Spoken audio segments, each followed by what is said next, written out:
Oh bonjour 哈，薇娃在这边给小伙伴们再次问好喽。很多年前还在法国读书的时候，从邻居搬家扔在街边的书堆中捡回了一本书，书名叫做《Les Vacances du Petit Nicolas》。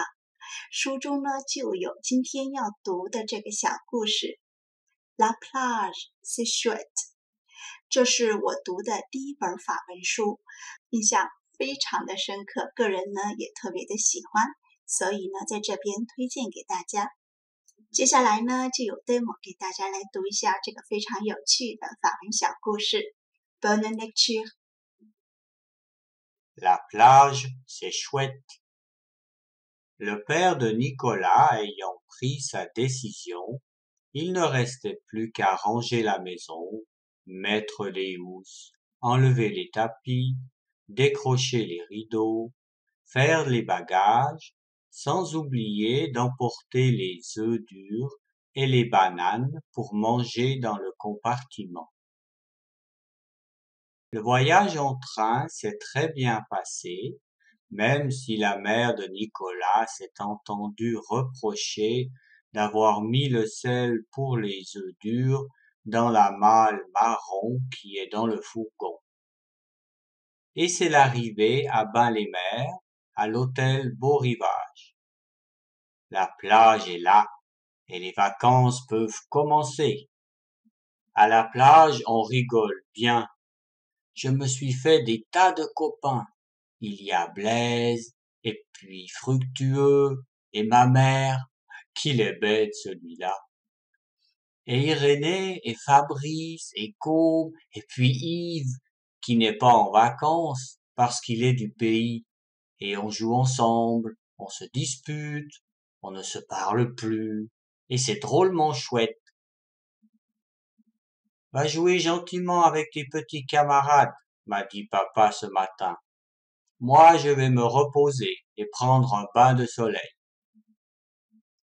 Et puis, il a commencé à se mettre de l'huile partout, et il rigolait en disant « Ah, quand je pense aux copains qui sont restés au bureau. » Nous, on a commencé à jouer avec le ballon d'Irénée. « Allez jouer plus loin, » a dit papa, qui avait fini de se huiler. Et bing! Le ballon est tombé sur la tête de papa. Ça ne lui a pas plu à papa. Il s'est fâché tout plein, et il a donné un gros coup de pied dans le ballon qui est allé tomber dans l'eau, très loin. Un shoot terrible. C'est vrai ça, à la fin, a dit papa. Irénée est partie en courant et il est revenu avec son papa. Il est drôlement grand et gros, le papa d'Irénée, et il n'avait pas l'air content.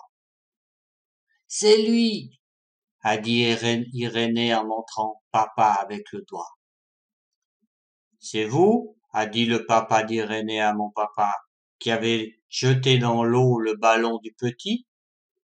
Ben ouais, a répondu mon papa au papa d'Irénée. Mais ce ballon, je l'avais reçu dans la figure.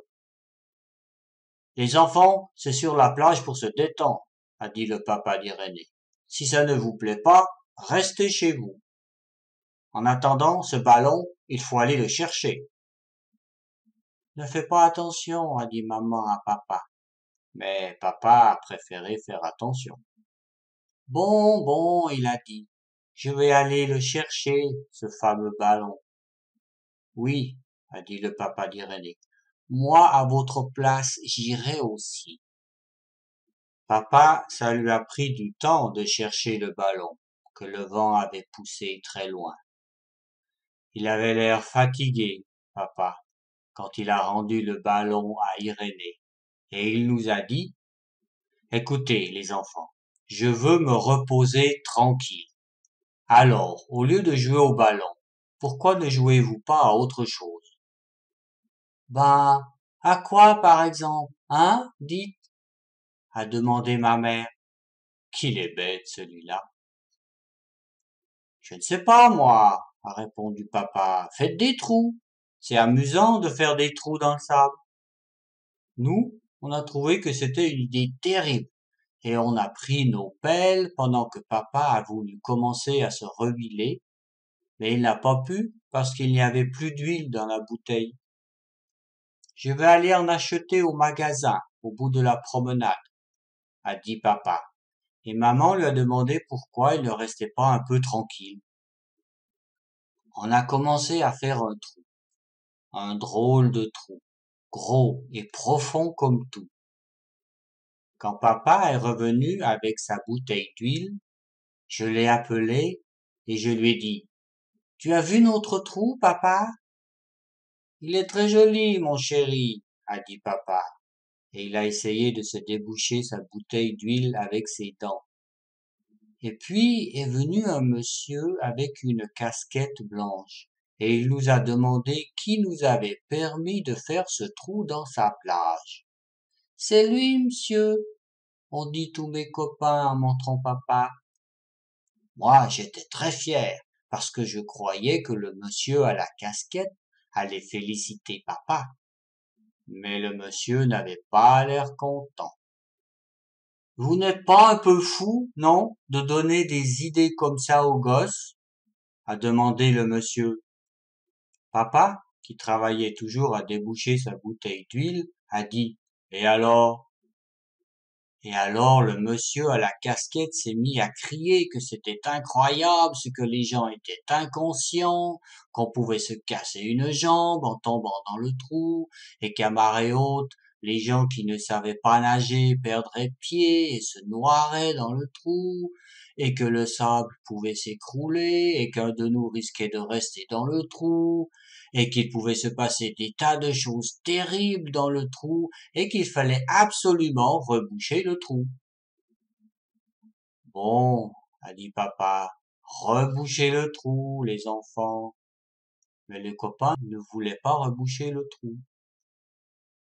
Un trou, a dit Côme, c'est amusant à creuser, mais c'est embêtant à reboucher. Allez, on va se baigner, a dit Fabrice. Et ils sont tous partis en courant. Moi, je suis resté parce que j'ai vu que papa avait l'air d'avoir des ennuis. Les enfants, il a crié papa, mais le monsieur à la casquette a dit, laissez les enfants tranquilles et rebouchez-moi ce trou en vitesse.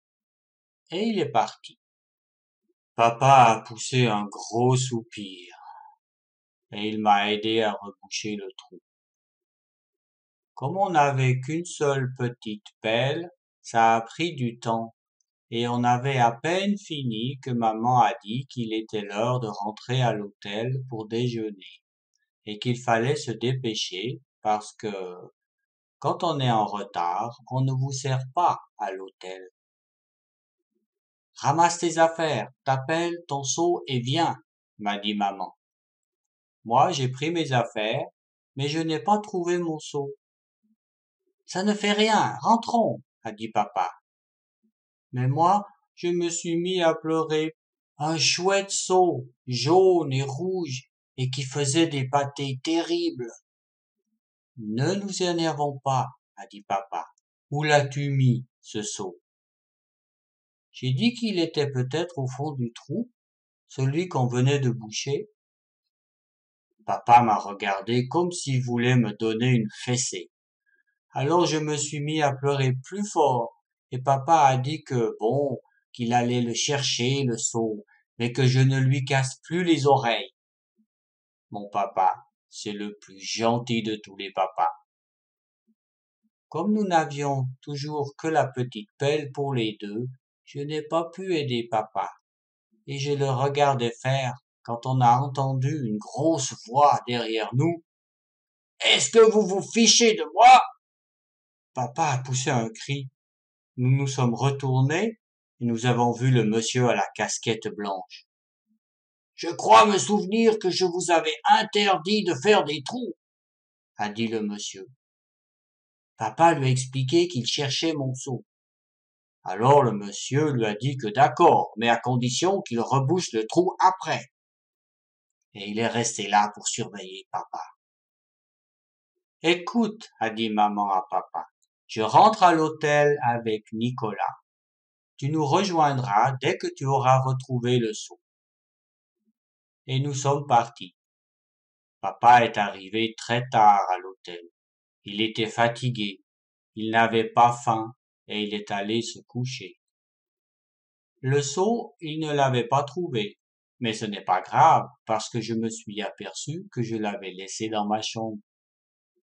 L'après-midi, il a fallu appeler un docteur à cause des brûlures de papa.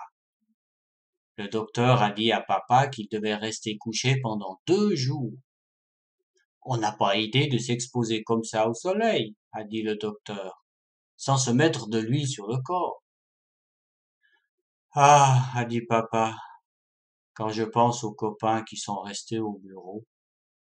Mais il ne rigolait plus du tout en disant ça.